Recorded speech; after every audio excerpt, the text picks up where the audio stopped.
Караңыздарчы кыргыз элим, кандай сонун ала тоолуу жерибиз. Дагы эле чечилбеген чек ара. Ассаламу алейкум кыргыз элим жана эр жүрөк баткен эли. Кайрадан мен. Азыркы учурларда акыркы күндөрү күнү түн тынбай видео кайрылуулар, митингдер болуп жатат. Эч кандай майнап чыкпай атат, ар дайымкыдай эле. Биз эмнени түшүндүм, биз дагы эле кайдыгер дагы эле түн уйкусунда уктап жаткан жаш баладай экенбиз. Өзбөгү болобу, тажиги болобу, ошолор тынымсыз 1 метрден ушул күнгө чейин канчалаган жерлерибизге кирип келди.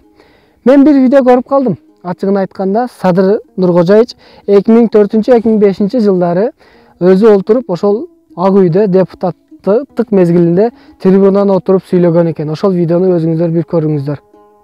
Депутаттардан түндүк түштүктүн депутаттары чыккылачы трибунага айткыла. Кимиң барып могул жер меники, могул эл меники, Сулайман тоо меники деп айта аласыңар?